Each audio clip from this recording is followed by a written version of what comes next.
Hello. By the way, before I start, I'm going to introduce myself.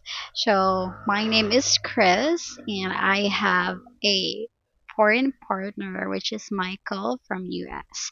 And just a heads up, I'm not an expert, but I will just share my experience para sa naasad mo'y makatunan or if you're a Filipina who really love nga makakita og koan kanang partner outside the country, not also a Filipino. So, yeah, this video is for you. So, una, if gusto dyan nimo makakita og American partner or European partner or whatever, pareha naman na sila, mga foreigner. So, the first thing that I'm going to recommend is install a dating app. So, dapat sad ka maning kamot. Hard work must. Not just in any jobs, but also in hunting. A farm hunting. Yeah. In hunting your potential foreign partner. So you should list down the things nga kanang ganahan nimo sa usa ka foreigner. Kung gwapo ba, or taas ba, or buutan ba, or whatever, kanang mga kuan, mga characteristics, or yeah. So, hindi mo na siya i-list down. But if ever na kay maka-chat dito sa dating app, nga dili nakaganahan at first, please don't continue because you might fall in love or sin kabalo na ka red flag imong gyapon gipadayon. That is very wrong. Because in the end, kita ra gihapon ang masakitan. Okay? Okay.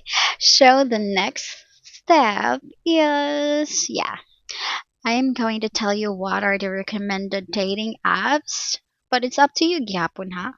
So, ano yung pag-critic or pag-cite sa inyong potential partner kay I will just suggest but naara jud ninyo ang pagpangita ug pag-ila-ila sa partner nga gusto ninyo.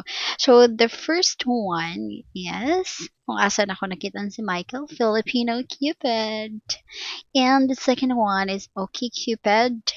And Dating Asia, naman siguro Dating Asia.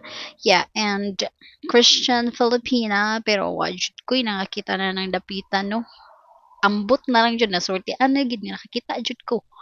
Ug kuan. Nakakita na jud kadugayan. So, yeah. Patience and also hard work. Kay syempre, need po ni mo invest og time para lang makita ka sa imong future partner. Nasa day ko i-add no, kay ang uban sa dili lang sa dating apps nila nakita na ilang kuan partners. Ang uban kay sa Facebook, sa Instagram, or any other social media platform. So you might consider downloading those para maka-chat-chat or makakita sa mo try og pang-add if you're still single but you want to have like a foreign partner. Yeah, you can try to do that. Just try to explore as long as single pud sila, ha? Okay? And before na ko ni end nga video, na ko'y last thing nga ingon sa inyo ha og kani siya is be patient good. Like if gusto jud ninyo nga makakita og partner outside the country, just keep going. Like ayo ka discourage kung makakita mo didto og kanang like naa man siya ng like mga bastos or kanang mga grabe ka vulgar og mga baba, which is that's how they are sometimes.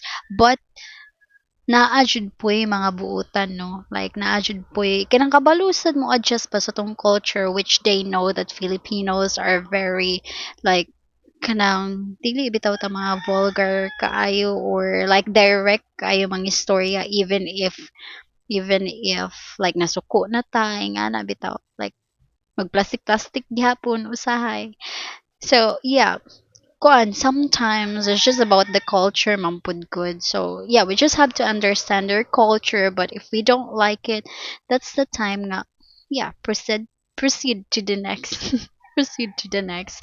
Yeah. So I guess maura to just keep going lang jud o keep believing and keep praying. One day you'll get what you want or what you dream for. Bye.